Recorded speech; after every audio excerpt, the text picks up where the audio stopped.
the area, Middleton. Welcome to our meeting. A reminder that we did not have a meeting in July, so once we get going, we'll look for the minutes from June. I'd like to go around and have everyone introduce themselves, please. And if you have a squirrel story, keep it short, please. Ellen Barton, Stratford Regional Planning. Rick Jones, Stratford Regional Planning. Mark Ambrose, Stratford Regional Planning. Ed Comeau, representing Brookfield. Mary Ellen Humphrey, City of Rochester. I don't have squirrels, I have bats. Marcia Gaffney, Barrington. Paul Lockwood, New Hampshire DES.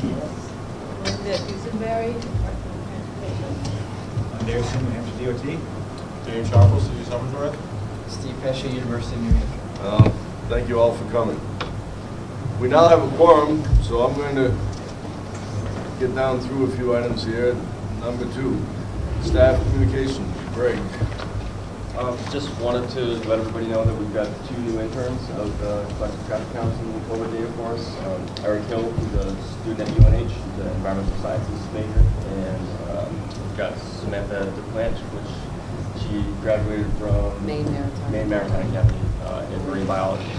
So we're right now doing counts, and so we're going to have a whole bunch more data by the end of the year. Thank you. Any other communications? Okay. Item 3, I'd like to look at the minutes from our last meeting, which was June 7th. Okay. Motion to approve is written. Second. Discussion? Yes. There's a typo at the top of page 2. The first sentence was noted. It wasn't at the meeting, but I think it doesn't read quite right. Oh, yeah. Oh, yeah. Okay. Everybody see what he's talking about? Yeah. Too many knots. On that same page, paragraph 4.2, the last sentence, Mark Ambrose noted there was some discussed within, oh, you mean some discussion? Okay. Or some items discussed? Oh, yeah, discussion. Either discussion or noted there was some. I'll go back, I don't remember now. Okay. All right. If we are agreed with the corrections, all in favor of accepting the minutes as corrected? Aye. Aye. Okay. Opposed? Abstain. I wasn't Yeah. present. Okay. Thank you. Abstain also. Moving on to number 4, please. We're looking for an update of the federal congestion mitigation air quality guidelines for moving ahead with progress in the 21st century. Mark, you're on, please. All right. For the sake of keeping things simple, I'm just going to call it CMAQ. That acronym stands for, once again, Congestion Mitigation Air Quality Program. I want to give a little update. We haven't had a CMAQ grant round since year 2009. I believe was the last round. In that round, we had a number of projects in our region. New Hampshire DOT has been discussing holding a new grant round earlier this year. It was discussed to have it in the spring or summer. It's been pushed back. At this point, probably after the 10-year plan process, which should be wrapping up in late November or December. So hopefully we'll be hearing more about it at that point. There are not a whole lot of changes under the new transportation authorization, moving ahead for progress in the 21st century. The general eligibility rules are pretty much exactly the same. The projects need to show that they either reduce emissions, reduce congestion, or some combination of the two. Funding is still directed at non-attainment areas, or air quality non-attainment areas in New Hampshire. We actually only have, I think, 2 areas now, and it's for carbon monoxide, and it's not for ozone or volatile organic compounds. But our region is still in the maintenance area, so we are eligible to receive these funds moving ahead. Annually, New Hampshire is allocated about $10 million in CMAQ funding. This holds true for 2013 and 2014. They have the ability under Moving Ahead for Progress in the 21st Century to flex up to 50% of the CMAQ funding into other programs. So in New Hampshire, that probably looks like moving to maintenance and preservations, bridge programs, other programs just to keep our roads functioning on a high level. One of the big changes, I guess, with CMAQ is CMAQ allowed 3 years of funding in the past for a new startup project. So I think things like transit route, something like that. You could use CMAQ for 3 years, and then you need to find a way to fund it with local or state money or some other funding source.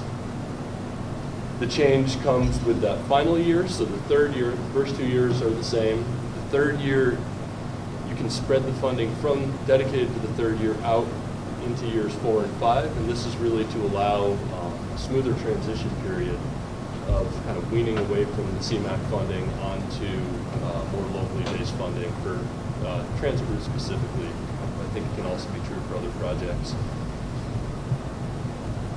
Those are the really big things, I guess, about the CMAQ program. Once again, this is an 80-20 split, so 80% federally funded, there's 20% match requirement. We're talking about it now because we'd love for communities and agencies to start thinking about any CMAQ type projects, anything that could benefit air quality. Just starting to get the project ideas together because we're hoping this fall to once again begin around and have some money allocated out. We had a meeting with New Hampshire DOT last Friday where they indicated that they're considering basically setting aside upwards of $3 million a year CMAQ funding to use for bus fleet replacement in the state and fleet upgrades. I know this is really important to Wildcat, C&J, and I think it could also benefit Coast. So we're looking forward to hearing more information about that. That's not set in stone by any means, but it's something to look forward to. That's been one of the issues in our region. And we do have a number of congestion mitigation air quality needs, or funding needs in the region right now. UNH provided a letter and a list of projects that they already have thought out in quite a bit of detail. And some of their projects are, once again, replacing the transit fleet, making improvements to their compressed natural gas fueling station. It needs a little bit of expansion. It's really, put a lot of money into it in the last few years, but it's being used by all types of organizations. I think a lot of state departments, and then UNH is also using it. And it's pretty much at capacity right now, from what I understand. There's a roundabout project that was brought up, and then there's also their South Drive Transitway that would take a lot of traffic off of, I think, the Main Street in Durham and enhance circulation around the campus and around Durham in general. And this would really lead to a pretty big reduction in emissions. A lot of work has already gone into these projects. I think Steve can talk about it more. But yeah, we do have a lot of needs in the region. It's been quite a while, so we're really looking forward to a CMAQ round being held. Another reason for that is with the way things go, with the limited transportation funding that's out there, especially limited state transportation funding, this is one of the ways that our region has been very successful about getting projects. It's not terribly easy to get, local projects that are important to communities, and a lot of these projects end up being just that. So we're looking forward to hearing more about the CMAQ round coming up later this year. Thank you. Questions, comments? Yes. I just want to say that I think the idea of setting aside CMAQ money for transit fleet replacement is a very good one. I mean, what we've seen historically over all the CMAQ rounds is the transit agencies, Wildcat, CJ, others, have come, kind of constantly before the committees because we're in a state that there is no state money for capital transit, let alone operating. So that's a very big help. Speaking for Wildcat, as Mark said, we have on our list of 4 potential projects Wildcat fleet replacement. We've we've depended on that over the years to keep our system running because it doesn't take operating funds except for 2 specific routes, so that's very important. I had a question about the flexing money. So the new rules allow 50% of CMAQ money to be flexed. I understand that. Does that also apply to any previous transportation bill money that DOT has sitting unallocated? Because I think there is some in CMAQ. So I guess I'm asking, is that retroactive or is it just for future federal apply? I believe it's future, yeah, 21 going forward. So I guess I'll just end by saying we do have some CMAQ money that's there on the table, and I would hope that the DOT can move forward with allowing applicants to put good projects in that pipeline, because it does take several years, obviously, from application to ribbon cutting, and we don't want to see any of that money lapse. We can put it to good use. Anyone else? All right, thank you. Whoops, yes. Real quick, how are the reductions calculated? If somebody has a project, how do you say that it's reducing emissions? How does that happen? A lot of times we have preset formulas. Like, let's say a bus replacement, you would use the emission standards that the bus engine had for that old bus and compare it to, if you're switching from diesel to compressed natural gas, there's a factor that's probably put out by EPA, I'm not entirely sure. And basically you calculate that with the same number of miles and runs and see what the difference would be. For other projects like, let's say roundabout, something to that extent, you would look at the reduction in delay, or how long cars are sitting there idling on the road, and those are an estimate. You need to do, a model, but from, I guess, historical examples, you can draw some pretty good conclusions about what the impact of that type of project would be, and then you just compare that to the existing conditions and find, what type of reduction in emissions you'd be getting, or, how much travel delay you would be reducing, theoretically, by building that project. And you never know until it's actually done and you can see the results on the ground, but we go from our best information that we have and try to make some good assumptions about that. It's vetted at least 2 or 3 different times. I know probably DOT does it, DES does it, and then EPA also does it. And there's standards that they've set up over time that they're comfortable with. I guess we're just doing the process a number of times across the United States. Do they do like on-the-ground testing to see if there's an actual air quality change after that, or is this all theoretical? I know DES, probably EPA also do on-the-ground testing all the time. The on-the-ground testing, pretty sure it's related in the SIP. I'm not entirely sure. Paul, you may have more information. Yeah, I think we have about 12, 14 stations across the state which constantly monitor emissions levels. If it happens to be, and this has happened, when the Bow power plant came on, the new scrubber came online, we saw an immediate drop in the nearest station. Now that's a big source. If there was a station near enough, a roundabout, I doubt that it would show a difference. So, again, we're back to relying mostly on modeling for those things. And I know you have your questions about modeling. The only thing I can say about the modeling we do is that we do both monitoring and modeling. And when we look at the monitoring now and compare it to the modeling estimates from, say, 5 or 10 years ago, the models were accurate. So, that's at least, to give you some assurance that these models are accurate. The real-time monitoring years later shows that the modeling is accurate. So, we're reasonably sure that what they come up with, say, for a roundabout would be accurate. And that's, we also have to, because some of these changes are so negligible, like if you reduce kilograms of VOCs a year or something like that, it's not a huge number, and so it's not even going to show up. And you know, if you're producing 1,000 tons of VOCs over a year, and you're producing a very small amount, that's a really small change. But when you aggregate all of those small changes, you do see a reduction at the larger level, which is how we come up with our budget and how we've shown that we're underneath the budget that we established in the year. And all this information is public. You can- Right. Is there an online way of checking the levels, like just so people can see it who are interested in Yes, understanding? yeah. So there is. Yeah, I'll mail you the link if you'd like it, or I'll mail it to you.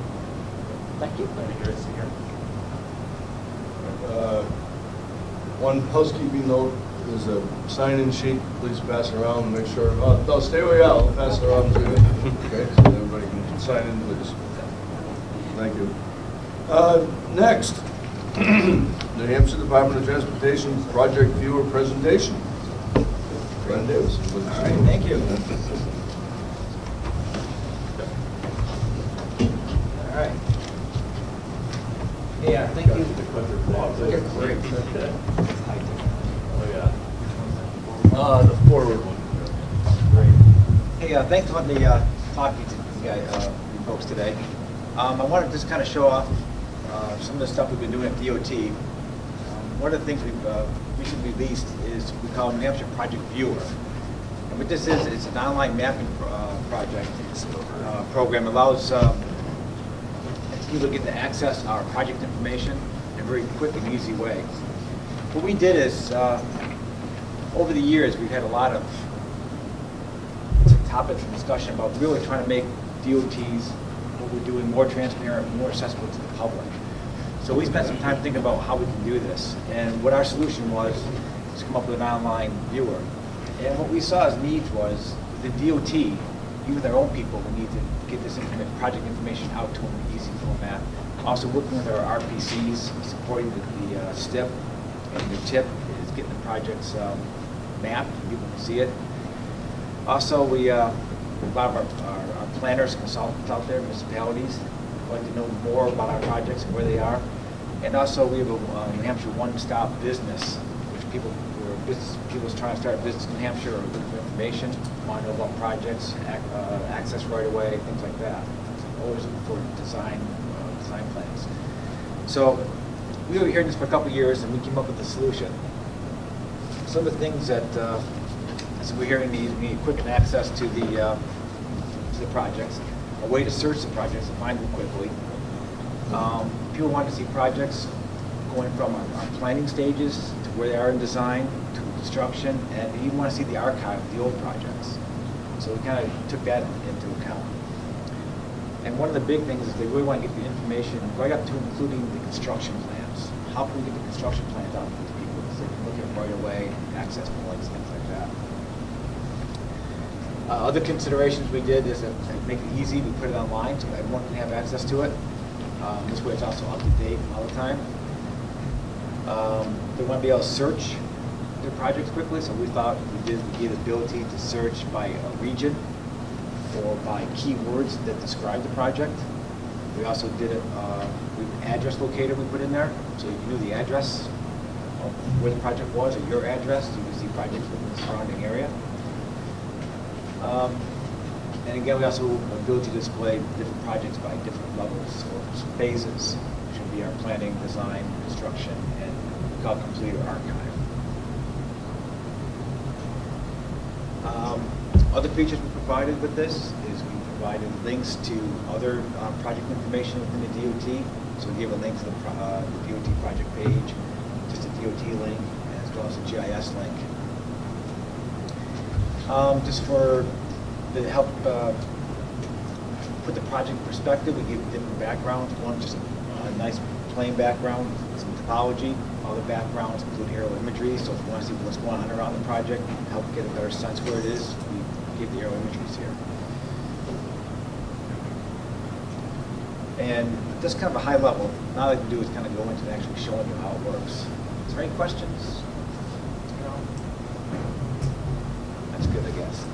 All right, I'm going to do is kind of basically drive in from how, basically this slide here, which we can post on the web, and kind of show how it come in from the New Hampshire DOT page, New Hampshire .gov page, and kind of drill down to our project viewer. What I was going to do is have Mark now see if he can follow instructions and get there.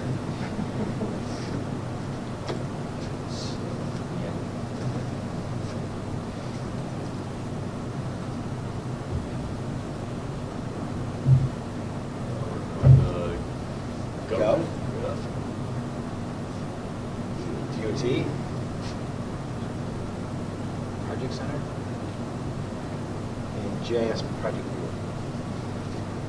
Now, I did show this to the policy group, and there's a couple of recommendations they asked for last week. We did add them to it. One of them was change that name to GIS, the name on the bottom to New Hampshire Project Viewer because we had some other mapping system in. Right up front, we just give you, just kind of let people know that this is planning data. It's not meant for design purposes. It's the best data we have to give out there. Is it complete data? Or is it more data behind the scenes that we can provide? Absolutely. We're just providing kind of the essential information we thought at first that people wanted to see.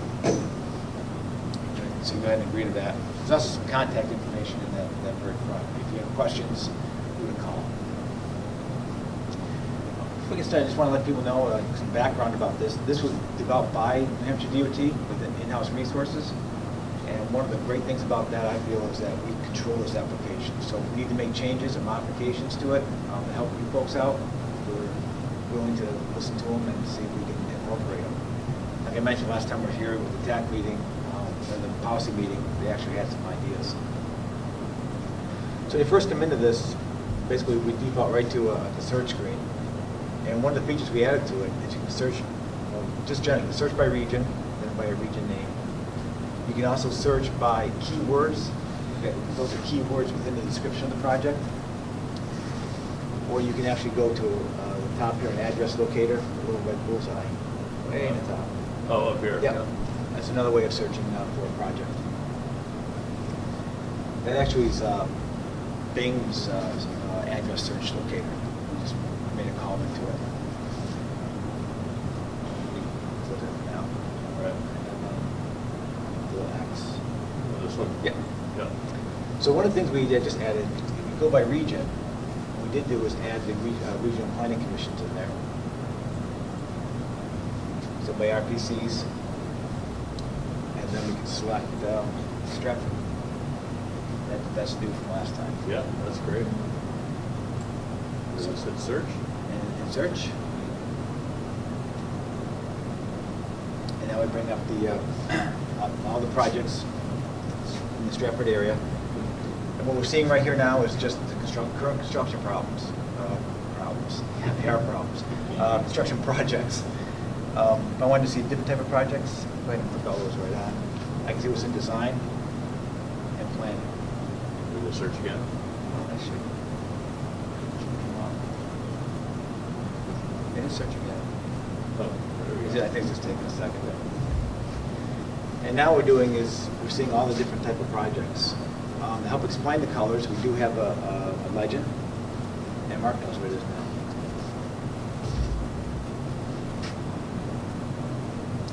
So everything under construction is orange, design is blue, planning's red, and complete is gray. Any questions on how to maybe find a project? I know last time so if we want to find a specific project, Central Park Square, We went to the Rochester Stratford Square project. basically square is abbreviated SQ, or is that Walnut Street, I believe? Yep. So we can type in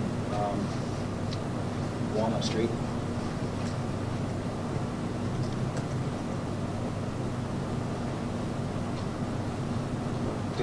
Just Walnut maybe. But this will search statewide. It won't search within a region. That's one thing, the way it's built now. That's what we got. It's 202. 202. I'm trying to think of some keywords for that project that we could scroll down. Huh. Isn't it Washington Street? Is it Washington? That's what- Yeah. Well, it helps if you know what you're going to. But, I know where it is on the map, which is good. yeah. Well, another way of finding projects, if you go to an area, you zoom in, you can also select, we have two selections. Selected by just a project by a point, or we can select projects by drawing a rectangle around it, and we just select all the projects in that area. So we just draw, I have a question. yeah. What level of project does it go down to? Does it go down to like in Barrington, they're doing some paving, but they're also adding lanes, basically expanding the pavement. We get questions all the time about what are they doing. Yeah, that's a great question, because what we do is we have two types of projects in this system. We have projects that are location specific, bridges, sections of roadways. Then we have other projects we call like statewide projects or district-wide projects. For example, if Steve's group, District 6, comes in and says we're doing a district-wide resurfacing, and they have a lot of small sections, we don't try to map that. What we do is we put it, we'll look at it later, but we do put a project sitting on top of the District 6 headquarters that represents the district-wide projects. So you can look at it, at least you know we have a district-wide project, and we give some basic information about it. But we don't try to map out little pieces, because it'd just be too many projects on the map being cluttered. It'd be very small pieces. So any statewide or district-wide, it's just kind of grouped either above the DOT for statewide or over the district for district-wide projects. Otherwise, we try to map them the best we can. And things like airport projects, we just put on the airport, try to map the one piece of it. And this is just for highway or bridge projects? Pretty much, yes. Because those ones we map against the roadways. We have like the bus projects that would be statewide, and we would just put that over like the DOT building. The Star, there was a small project, but just one point that basically encompasses all the state lines. Well, and bus projects tend to be ongoing, Yeah. never ending, so well, hopefully. Hopefully. So that's how we handle it. And again, But just on that bus one, I don't know, it might be helpful to figure out some way, like say you have Coast and Wildcat and C&J, instead of putting them all at one node in Concord, for example, to figure out some way to put a node in the region that they operate, so that someone, I don't know, maybe Coast would be a node in wherever their hub is, like their home office, Dover, maybe UNH would be Durham. Just a thought. yeah, that's not a bad idea. And just better than anything is that we control this and how to match. That's a great idea. We use buses or purchase maybe buses. We do that like an airport purchase, snow equipment or something. We do that at the airport. So no, that's good. I'll put a number on that guy. I don't know how you can bust it right now. I assume. I'll check into that. That's a great suggestion. So, kind of running back, what the mark is, you pick up an area, and you see all the projects that you picked up on this kind of this window view here. You can kind of scroll up and down and see them. And as you hover over the projects, the project information shows up over the project. And you put the zoom to it. One thing I want to mention is there's a number of different projects, like completed projects. There's some information. The information that we show in these boxes can vary based on the status of the project. Some real old projects that we've done. I think the archives go back over 40 years now on archive projects. They're really going back to standing for us. A lot of the information is not available because when they put it in the system, there's only so much information. Projects in the planning stage, again, there's not a lot of information. We don't have ad dates or read dates because it hasn't happened yet. So as the project goes into design and construction, more information is available to us, more information we have to give out. Status completed, planning.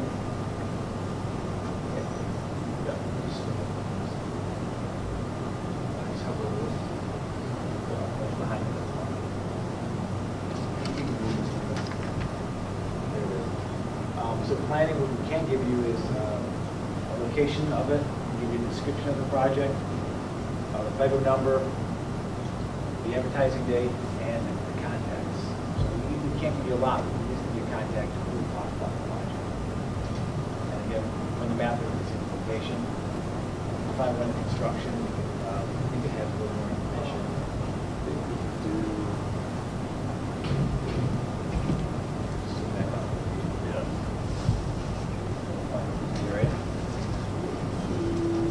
Does anyone think this is going to be helpful so far? No, this information is. Yeah. And again, the information we show is what we thought the commission want to see, but we can add and change the information in a useful way.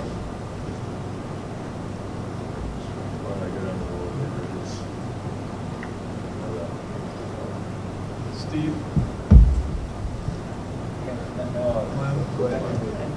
Restart the search. Billy? I'm sorry. That must have been what I was thinking. Another way to look at it would be to treat different types of projects as almost players. So, okay, I want to look at bridge projects, I want to look at highway projects, I want to look at rail, aeronautics, bus, as a suggestion, because I notice it does get pretty cluttered pretty fast unless you're really zoomed in. No, I like that. So yeah, that's not bad. Break it down by more or less a facility or something. Yeah. You can't select by attributes, like put in intersection or put in completed projects, or and they all show up, and everything else shows. Yeah. You can select by, so maybe isn't that what? No, because You can't select bridge, and you can say bridge, but then bring up every bridge project in the state. But I guess you could, if it had a bridge in the description, you would find it, or it had roadway or highway. I'm not sure all the roadways, all the intersection projects will show up, bridge may show up. I'm not sure how many descriptions actually would have the highway or roadway. It's not bridge or intersection, how it's there. But, yeah, even filtering stuff, you don't have great ways of identifying bridge versus highway. But you can see what we can do. I know another suggestion by our directors was they'd like to be on filters by funding programs. Show me everything that's actually maintenance, or even the CMAC project, bring those on. So that's one request we had that I thought would be pretty helpful. So we talked about CMAC projects, bring them up for some of those. So that was one thing. Yeah. Other people know is we kind of we work on this as we have time. It's not one of our just not that project. We have to we do promise to make changes when we get time to look at it. One thing too is that we have projects that are in design or completed.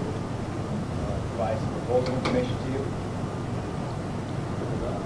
For the next one. And basically that brings you to Look at the, This link is working. there's nothing behind it. Oh, yeah. They didn't put anything in there yet. Oh, I think there's a few ID issue now. Yeah, there's no link, there's nothing there. Yeah. That's the other side of the fence. We got 2 seconds, this is pretty big. This is basically what you do. You see a little project front sheet in the thing, click on that. What we were able to do was take the project plans that were scanned and turn them into a PDF. We have now one PDF that basically has the whole entire construction plans. And this seems to be a big feature that consultants, businesses looking for right-of-ways and access points along the road. And I think we picked a really big one. Yeah. Little bit bridges, big one. Yeah. Couple questions, please. How much manpower is needed to maintain this? And any evidence of how much it's been used by the public? How many hits you have on this? I don't think we're storing that yet. I do know, but the second question is, as soon as it goes down, our phones start ringing. I know that by consultants, especially surveyors that use this and consultants. The phone starts ringing pretty quick. So, but we haven't put a tracer on it yet to figure out how many times. But that's something we want to do. The other question is the manpower. That is a great question. And the answer is none. Because it's we have limited resources, what we do is all the information, the project information, is tied back to other DOT systems, such as our data warehouse for the information. It's all stored there and updated. What we do is we just go in at night and harvest it.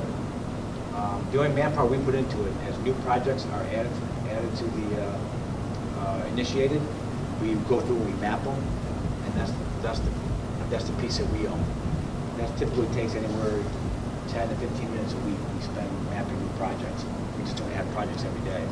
Maybe one a week, a couple a month or something. So there's not a lot of projects. Besides that, construction plans you see here, you go out to the highway design and grab their information and post it. So we don't control the information. All we control is the base map and the project mapping. After that, we reach out to other systems. So we really go for months and months and never really touch this application.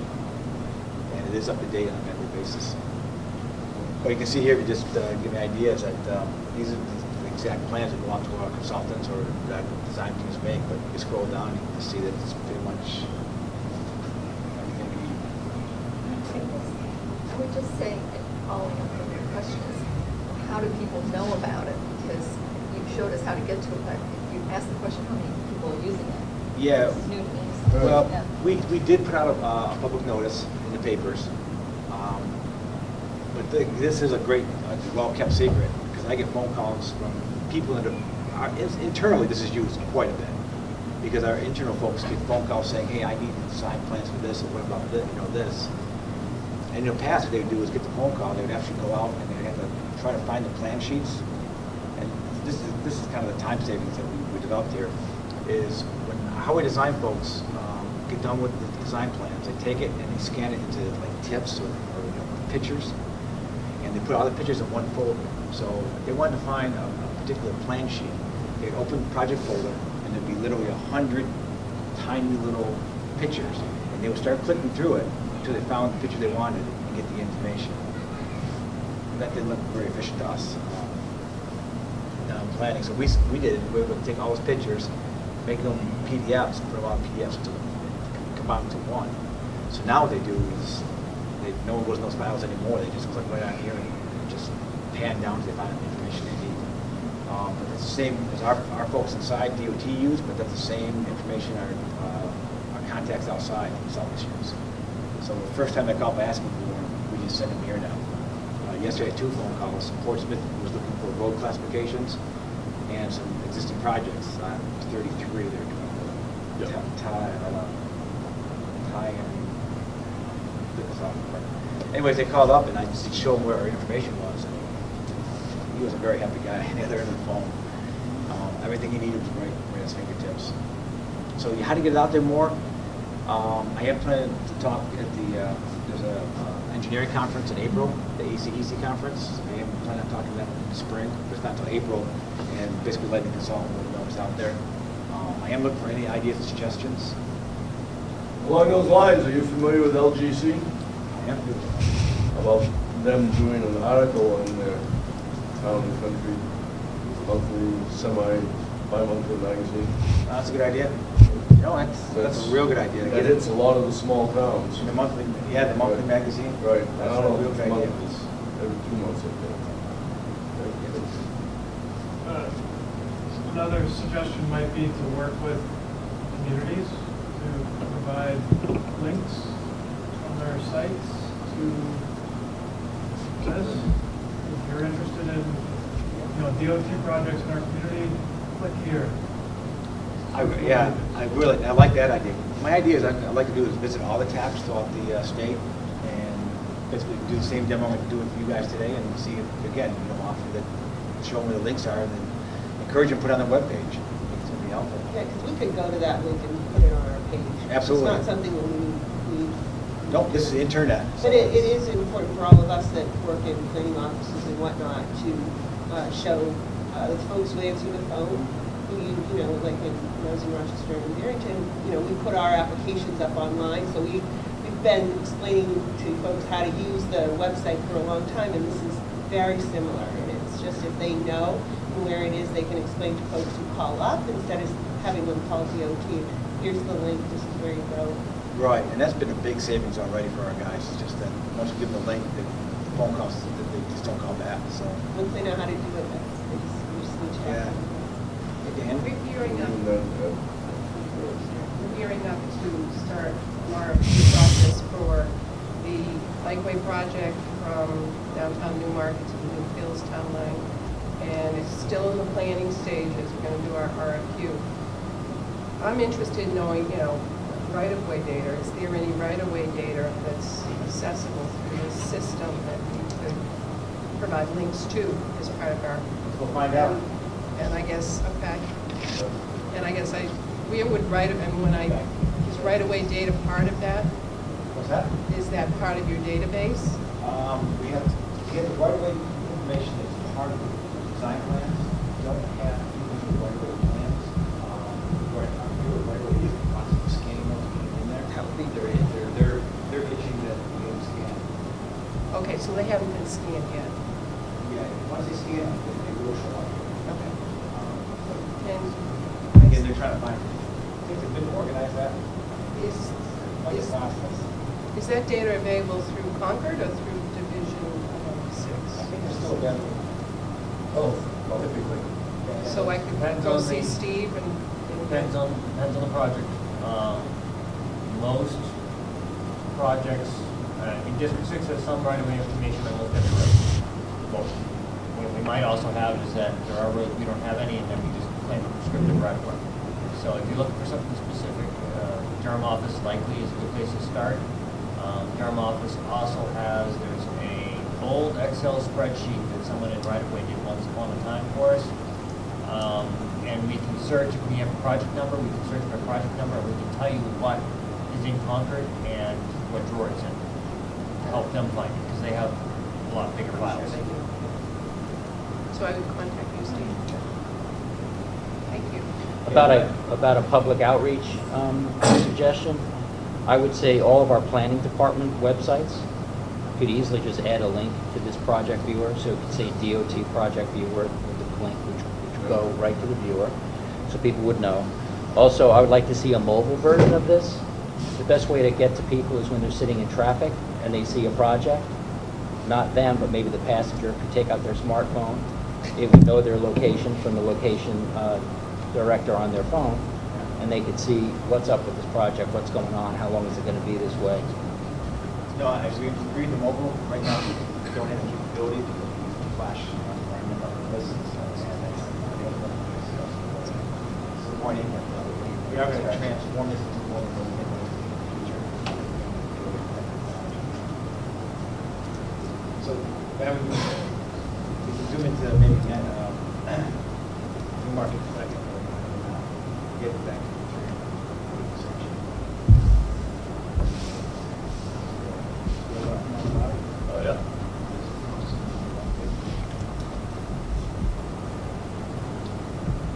So, is there anything there that we can show up, search here? Actually, this one here. No information yet. No, it's, it's the head of the log. Yeah, you look at it again. Oh, okay.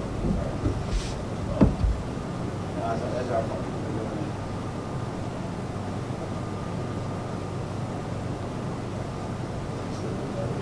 That's the other one.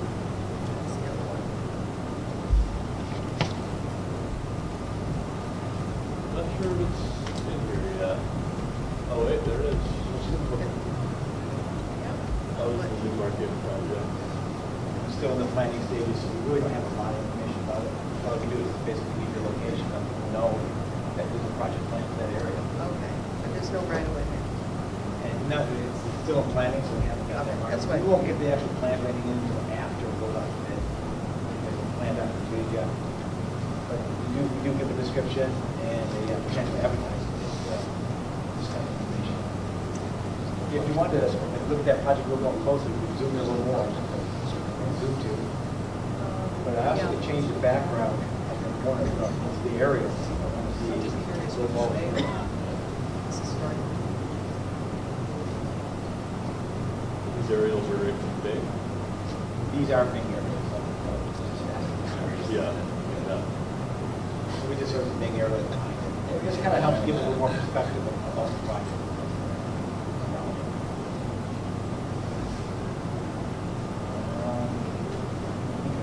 Also, if you're more familiar with the Google type navigation tool, you did put that in here. You can zoom in, zoom out, these different tools. Navigate around. It's basically the same kind of feel as Google Maps. Yeah, any kind of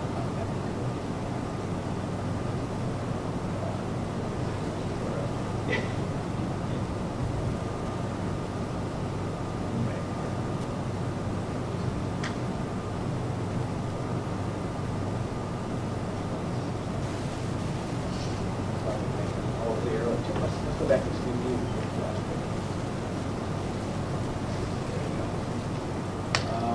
Some of the link handy links we try to provide is the Project Information Center. It's linked right to the FDT. So it brings right back to our Project Information Center. So we got on the website, so I can get information again. Another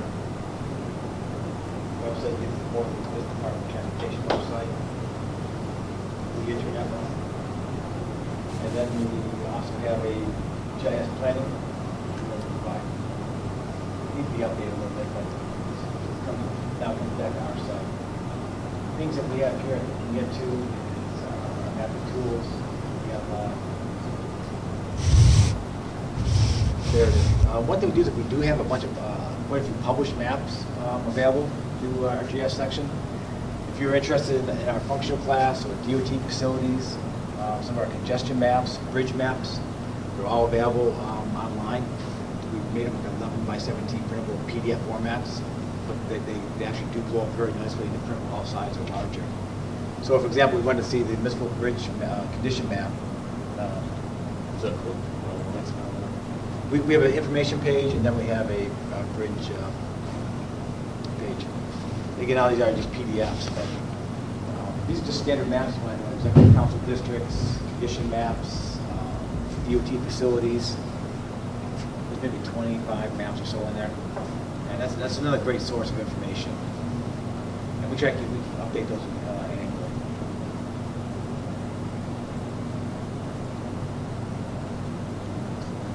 Pavement condition, park and ride areas, water zone containment areas.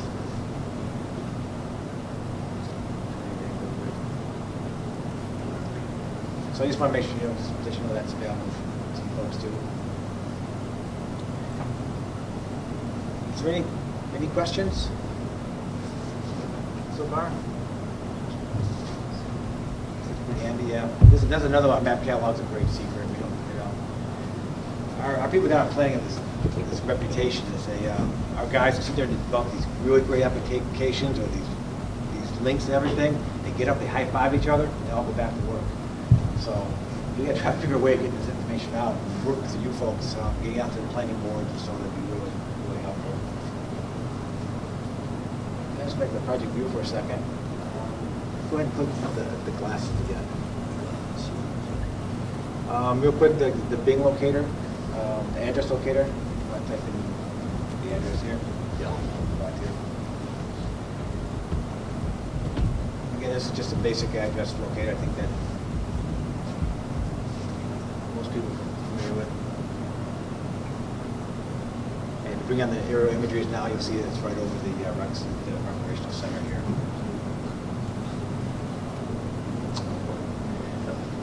So, when we do at DOT, we get a lot of phone calls for people asking, there's a project outside my house, I wonder what's going on.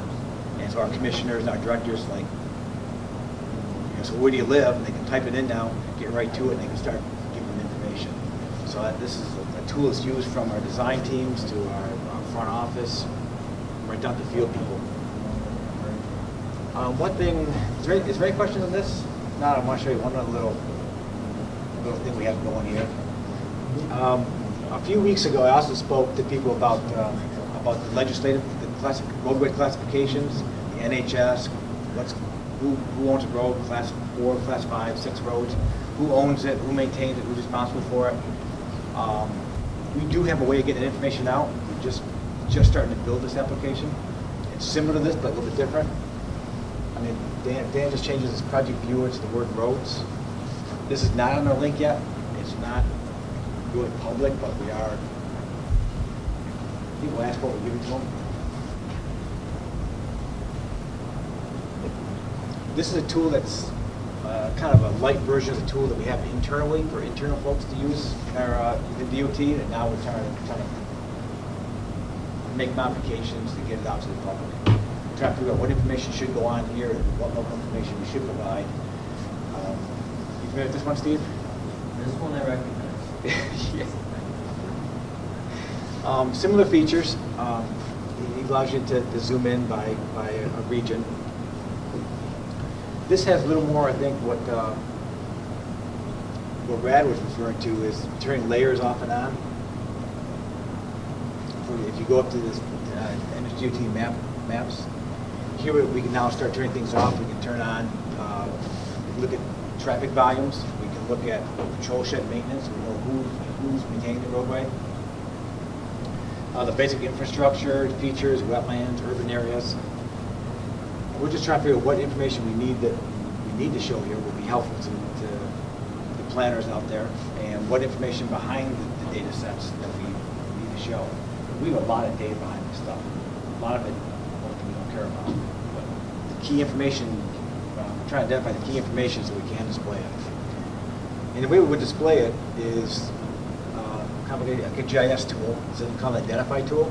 It has a little blue eye. And if I was wondering in this roadway here, if I was trying to figure out who owned this roadway, what the ADT was, who maintains it, I can come in here and pick one of my selection tools in the box. And again, we can see the same kind of concepts. We can drag it out a little bit. Let me grab a little bigger section here.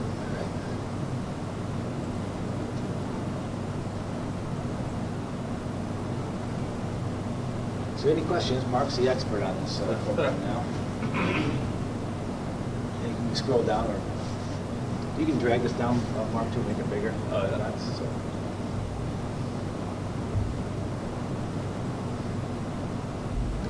You get a lot of mile markers. Yeah. I think that's good. So I'll try that one more time. This looks just a roadway too. Yeah. I got those mile markers.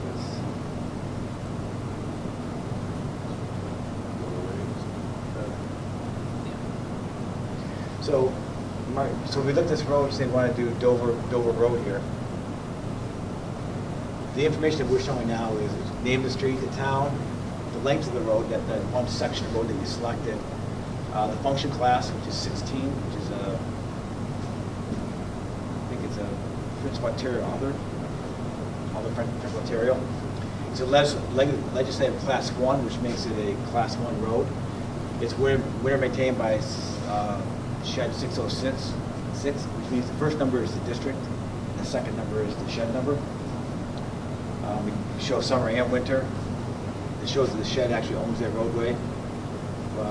Right now, indicating the plow level, what level of service the plow and ice is scheduled for that road. And we give the AADT numbers and what year it was collected. That was just some of the information we thought would be handy at the planning level. But again, this information, we have about 50 to 60 attributes behind this roadway that we maintain at DOT, and we can definitely work with you folks to figure out what we should be showing up there. One thing I noticed right off the bat, it'd be great to have the street and route number. So, Yeah. Dover Road 108, just to give people a frame of reference, I guess. No, it's a great idea. Yeah, that's easy to do.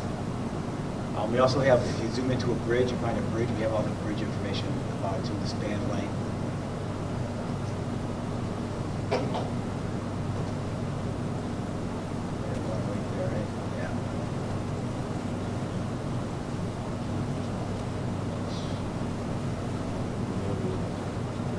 Bridges, yeah. So similar, we give the bridge ID intersecting the river, what district it's in. we do get to move their facility. And this information is pulled right from our bridge inventory system. Again, we don't maintain it, we don't update it, this is what we have on file with DOT. So it's another link that we're just trying to work. You guys are welcome to copy that address down and go to it if you need it. But over time, we'll hopefully just kind of socialize this a little bit more and get some good feedback, and then we'll open up to the public. Any questions on that one or comments? You get all the way down in the class 6 and private roads? Yes, we do. All right. Are you working in conjunction with the 911 statewide effort to update? Maybe they're working with you. We work together. What we do with 911 is our biggest thing we've done over the last year is we synchronized our street names between DOT and 911. We basically, instead of having two different sets of street names out there, we basically are integrating 911 street name into our system. And we kind of sync those up once a year, best we can. So as opposed to Route 126 or whatever, it's Church Street. We have Church Street. We have two. We have two fields. We have the name and we have the route. So we carry. People are going to say, I live on Church Street. They're going to say, I live on Route 126. Yeah, and that's where we do carry both. We carry the routes and the street names. So I think right now we're showing street names. I think we need to show street and route name because you're right. It's two different names. Yeah. Yeah. Especially when you have a lot of state roads in town. Oh, absolutely. For people, local people, they know street names, and people that aren't local have no idea what you're talking about. Yeah. It's different ways of using it. That's why we're trying to get this information out, maybe get a crosswalk between that communication. And again, it has an address located, you can see here. It does have a printing capabilities, so you can actually print a decent 11 by 17. It'll print anything that you see on your screen. The title. Bookmarks, if you have certain locations you want to bookmark, your own personal use, I can go ahead and do that. We put some drawing tools in. They're kind of standard drawing tools that came with this. Is that you go in there and you actually can mark up the map. Put little markers or text boxes in there to kind of make a customized map, maybe for a presentation or something. And when you print that, it prints everything you marked. You don't save anything once you're done doing it. You print it, it goes away, we don't save it. But at least you can mark the map up, say, the area interest starts here, goes here, and you just put text boxes in. You can do that and then print it. You can do that for like location maps and DOT. They go in here and they'll mark it up, project limits, and then they'll make a PDF out of it, and then you can share it and save it. So it's just something we're doing in there. And again, we get a different background. We give the aerials, we give a blank one, we give topology, and actually we throw a soils one. Most of these backgrounds aren't ours. They're on the web. Other people own them. We just display them. Just try to be helpful. You get Latin lawns. If you're ever trying to find Latin lawns in the area or something, you can find that too in the map. So this is something to think about. So you're more than welcome to use it. And if you have ideas and suggestions how we can improve that, make it more, useful tool to the planning commissions and the towns, let us know. We'll be glad to take all the suggestions. Thank you. All right. Yeah. Thanks, Glenn. Thank you very much. Nice presentation. Next item, please. Synchro, micro, simulation overview. Mark. All right, so I want to give an update. Got a new piece of software that Dan and I went to a training on recently. This is software from Trafficware called Smpo. It's for doing pretty small scale, building pretty small scale transportation networks. And you go out, you do some turning movement counts, traffic counts, and then you can run some simulations. And really what this software does is really helps us with, just 1 minute while I pull this up.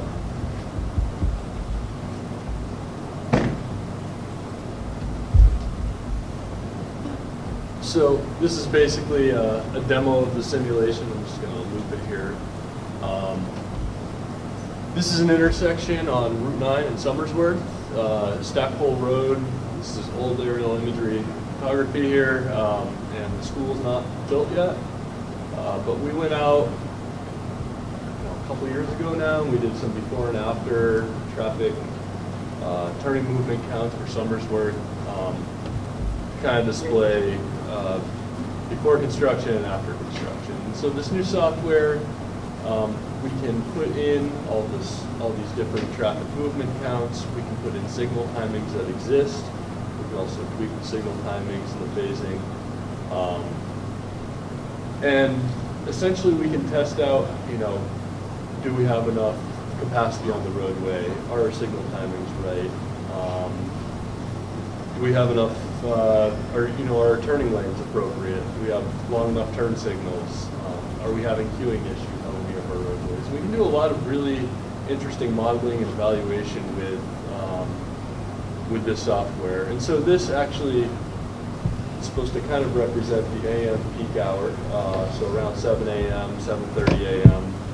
Dan and I had to bump the numbers up, the actual traffic volume numbers up significantly to create the queuing you see coming south on, I guess that'd be coming west on Route 9 right now. Yeah, and basically this software is really nice. We can build these networks, build our roadways. We are planning on doing some downtown areas for a number of different communities, just to have the network so we can start running any evaluations on the transportation system communities want. Yeah, and then you can create these really nice visualization tools where you can bring this to a meeting, record this. This is just recording. We don't actually have the software on this computer. I bring it up for everybody to take a look at, maybe tweak it a little bit. But yeah, this is really bringing to the city council, town council, and showing an issue. And then you can also evaluate alternatives. So let's say in this area, instead of this four-way signalized intersection, we want to put a roundabout in. We would be able to go in there quickly and replace that link in our system, put a roundabout in, and see what the impact would be on traffic if we had the same level of traffic volume. We can also do estimates from our base level traffic volume. We can project out, so we project 1.5% growth every year of traffic volumes. We can do that and see what the roadway or the intersection level of service would be in 2020 or 2025. So this is a pretty useful tool. We hope to start using it with some communities. We know that a lot of communities are limited in their ability to really fine-tune their signal timings, really do coordination of signal timings, know which signals are actually appropriate for coordination in the first place. So there's a lot of different variables that go along, and this software can be really helpful with determining what is the right mix of coordination, signals that aren't coordinated, timings, and also you can do it for different times of the day. So in this is the AM peak, so we have a lot of people traveling west on New Hampshire 9. In the afternoon, we have just the opposite, a lot of people going east, so we can change those signal timings for different times of the day so that DPWs can go into their boxes and set up the different timings that they need over the course of the day, and then they can also put it on free for night. And it's pretty useful. A couple of the other features this has, it does estimates of traffic delay, which it can also generate estimates of gallons of fuel wasted sitting in traffic, which is pretty interesting. Can probably help us with some CMAC projects in the future. A couple more things it does, it gives a safety factor for intersections. So depending on the traffic volume and the movements that are happening, the likelihood of accidents occurring at the intersections. And I don't know how precise those numbers actually are, but I think they can give us an idea of, are we creating something that is going to be a problem right off the bat, or is this something that people are going to be okay with, and we don't really have to worry about safety issues until we reach such and such threshold of traffic volume. Is it really stacking I'm sorry? Does it give you stacking Yep. intersections? Yep, we have stacking lengths, like average queue lengths. It's tough to see right now, but this lane right here, you can see will start backing up. I think there's a few times over this course of this 1 minute loop here that it actually does stack up. We also have, this is a turn-only lane, and we can program when the cars are actually allowed to make that turn, how aggressive they can be for getting over into that, showing if it has enough queue length in that area. If it doesn't, you'll have some serious issues with it backing up and actually going off the model, where you get an error message when you print out reports. And so I guess the last nice thing about this is it generates reports that are really convenient for folks.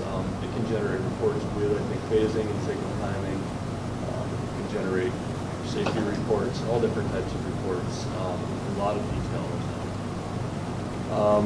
So some of the things we need to actually do these models, Dan and I can pretty easily lay out the networks, so all the different intersections, the legs, how many lanes there are. That stuff's pretty easy for us. One of the things that's absolutely essential is understanding traffic volume for different times of the day, and also knowing the turning movements. If you don't know how many people are making that left turn, it's really tough to model that and get accurate results from it, or reliable results from that, I guess. So if communities would like this services, is a lot of times is what a consultant would do when they come in and do a traffic analysis for a community or an intersection or some type of project. Usually what they need to do is go out and get a bunch of turning movement counts and traffic counts at the intersection. They'll sit out here, out on the street corner live with their laptop and actually plug in numbers and put in some things. So that's something we would need to do. That those numbers can either come from the community, or we can develop some kind of agreement with the community to go out. And right now is a great time because we have a couple of interns hanging around, and send them out in the morning or in the afternoon when we all are trying to go home, do some traffic counts. Yeah, so if there's any questions, I'd love to do my best. If you're adding, let's say, a single turn lane intersection, Yep. can this look at the traffic and tell you how long that turning lane should be, or do you have to keep plugging in different lengths? I think it comes in at a default of, it'll set a 25-foot lane, but you can adjust that. A lot of times it's, you run the model, see what it looks like, go in and start tweaking it and making some fine adjustments. You can really throw things way off if you make big adjustments at the beginning. Is this looking at an intersection only from the perspective of vehicular traffic? Right now, it is primarily that. However, you can put in crosswalks, you can put in mid-block crosswalks, you can put in that a typical two-ring phase cycle for traffic lights. There's 8 different phases. You can add in a 9th phase for pedestrian phase. You can add in a bike factor and pedestrian factor, so you can increase the mix and change the mix of pedestrians, bikes, heavy vehicles, buses, those types of things. I think one of the biggest limitations right now, and they're constantly upgrading and taking advice or taking feedback about the software, trying to make it better. It's really difficult to do fixed routes for buses right now, and that's something we would like to see in the future, and I think we're working on currently. So, like this example here, Dan and I have limited this entranceway to only heavy vehicles, so 100% heavy vehicles in that leg. And you can see a lot of trucks going up in there right now. We can't just say buses can only go up in there. And we did that because this leg is actually a bus entrance, and it's around and pops out the other side here. And again, you can adjust the mix of vehicles on the different legs of the roadway, but you still can't say all the buses are going to go this way and stop at these spots. Yeah, an in-lane stop versus a pull-out where you can get the bus out of the lane, see what that does in terms of traffic impact, particularly around busy intersections, which Yep. is, what do you know, where we stop a lot. And also, you know, bus service creates pedestrians Yeah. first and last. So, you know, for example, you throw in a roundabout there and pedestrians out of luck. Yep.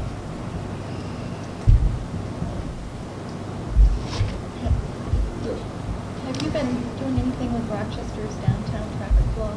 Anybody talk to you about that? No, we, Dan and I built the Stratford Square area. Another one of the limitations, Rochester had a city council meeting not long ago where they had their consultant come in and talk about the roundabout option in that location. And one of the suggestions he made, which I think he was exactly right about his suggestion, is that would be a standard roundabout. It would probably have to be oval or some other elliptical, some other shape to create deflection angles that would actually, or for people entering the circle, that would actually work to slow people down to the appropriate levels. And that was the right diagnosis for that situation. We don't have any control in this over deflection angles coming into the roundabout. We can do standard, you know, 1, 2-lane roundabouts with slip lanes, all different types of roundabouts, but we can't change the actual design of the roundabout or the shape of the roundabout. So that's a challenge. As far as the Rochester downtown, it is one of our plans to, we were thinking of starting out with, do it with Durham, Newmarket, Dover, Somersworth, and Rochester, the communities that really have these types of intersections that kind of string together, and it's a whole system. Rochester was one of the places that we were very interested in at least building the network. Whether or not we actually populate it and use it really depends on how much data we can acquire. But it's something, it's a service we want to be able to offer our communities, and it's something that I think is going to be very useful to a lot of communities that maybe don't have, I don't know if the expertise is the right word, but the ability to do the signal timing and signal phasing that maybe is necessary to optimize your system and get the most efficiency out of your transportation system. Durham and UNH had developed a synchro model 5, 6, 7 years ago. Yep. And now we've kind of gone one step further with a full traffic model. But this is a great interim step for smaller communities. So conceptually, like in the old school, you know, say that giant development site was a mall or something. A town would have a traffic impact study done, and the consultant would come in and, you know, they would pick out a few intersections and they would look at traffic. But the problem is, it wasn't catching what's going on in the broader world. So it's kind of like plumbing. You fix the junction immediately closest to the development, but the flow is like just going down to the next construction point. So this is really a great, for a smaller town or a town with more fiscal constraints, this is a great first step to go from like old style traffic impact studies to looking at a network and network impacts. And I think this is great that the Planning Commission is going to help with this, because I do think this is the big picture thing that we're missing. You know, we keep looking at development X and Y and Z, but we're missing out on how this all cumulatively affects the network. And this is a big step forward. So I think it's great that you're doing this. And just, of course, the visualization tools help so much for the general public understanding the options and whatnot. Like, how would this work if you put in a signal versus a roundabout versus stop signs? And, you know, just that can add so much to the dialogue that I think this is a really good step to be moving. It also helps with some, as you said, traffic air quality outputs. You know, you can derive some of that stuff to see not just what the traffic impact is, but what's the air quality impact, or what's the pedestrian safety impact. And so applaud you guys for going this direction. I think for the smaller towns especially, it's a really good way to go. Thank you.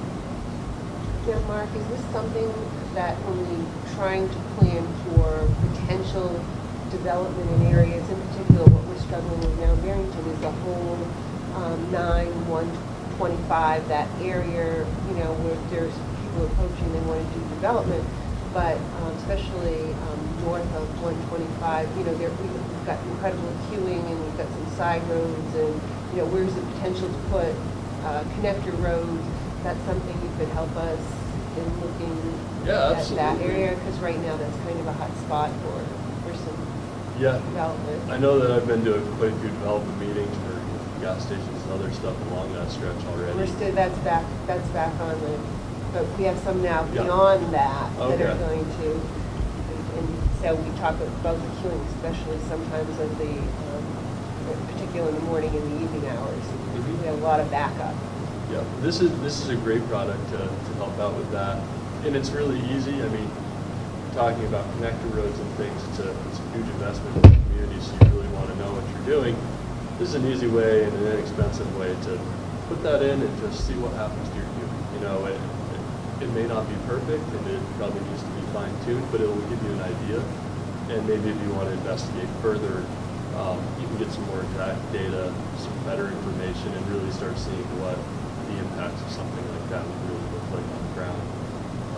Again, it's a planning tool. It's never going to give a perfect answer to anything, but it's going to be very helpful in, bringing that range of error down to a smaller area that people can feel more comfortable with.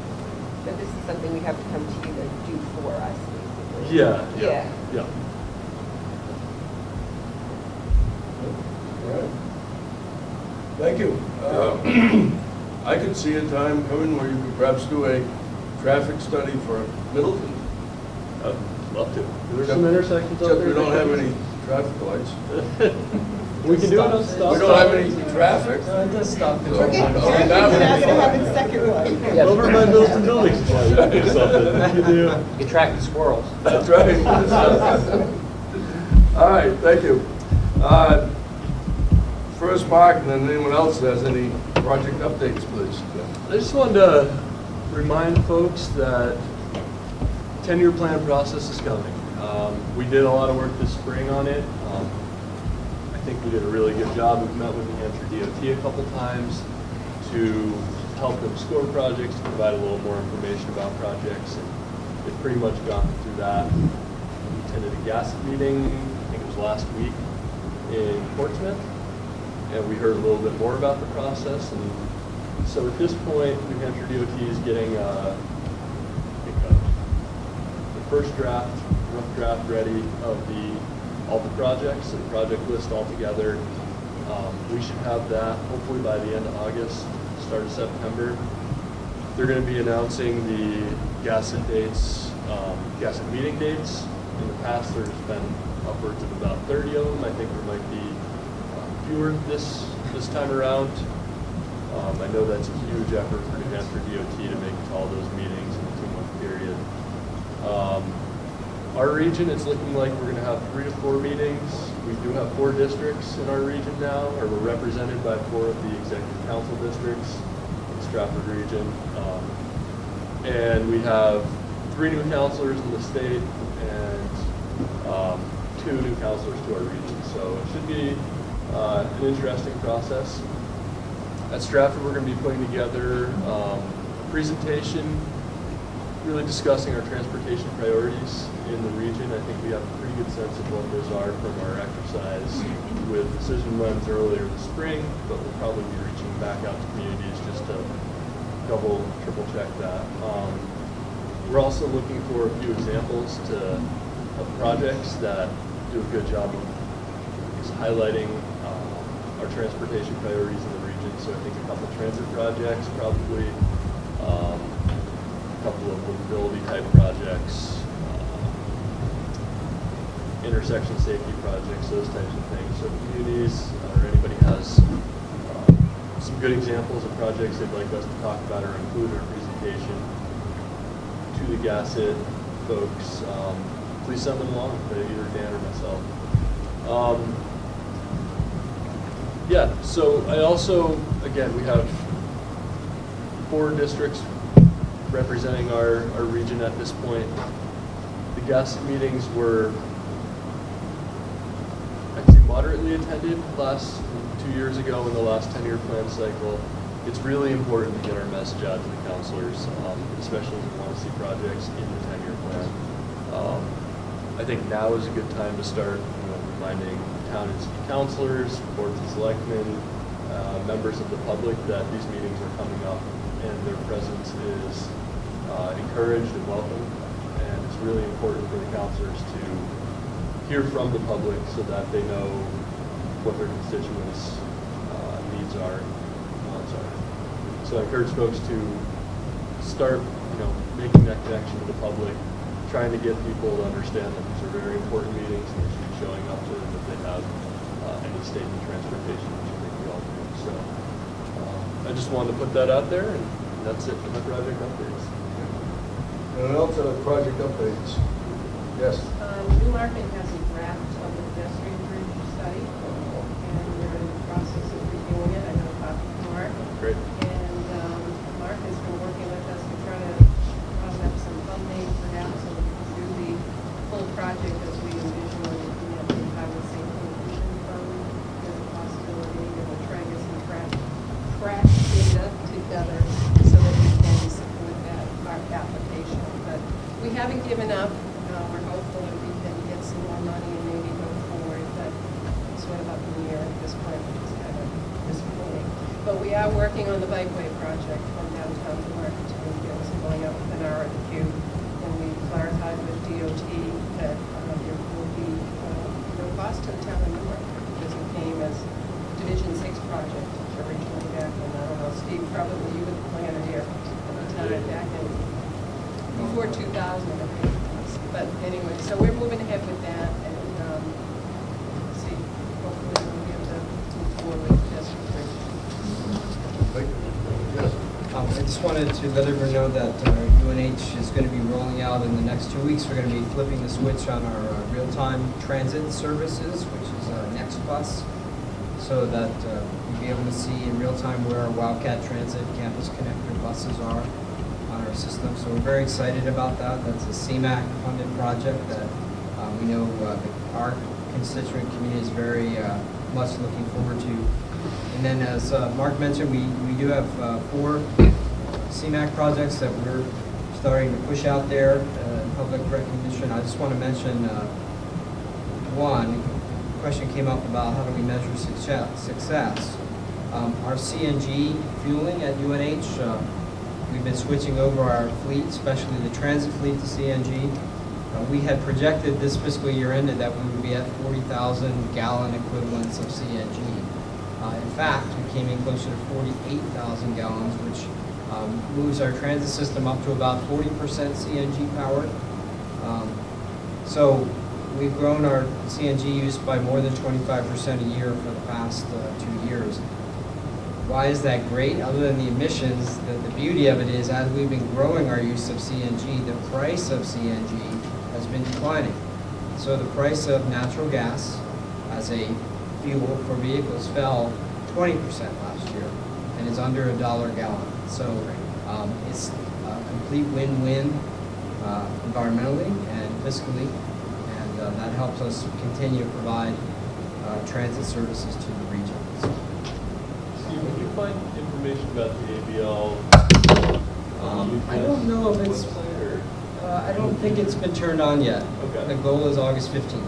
Yeah. I know I've seen it, but I don't think it's available to the public yet. Any other projects? Okay. Any other business coming before us? Including chance for citizens forum. Well, I'm not sure we have any numbers here. All right. There being nothing else, entertain a motion for adjournment. So moved. Second? All in favor? Aye. Opposed? Thank you. Next meeting will be September, right? Yes. September, thank you. I'm excited, Chad. Oh, my God. So that's why you're taking notes. I'm like, well, it helps if you can watch it again. So have you been? I don't go that way very often. Yes, I am. Yeah, but I just don't, I don't take that piece of it. I always go, you know, I get Route 4, I go some other, I don't go that little piece that, Yeah.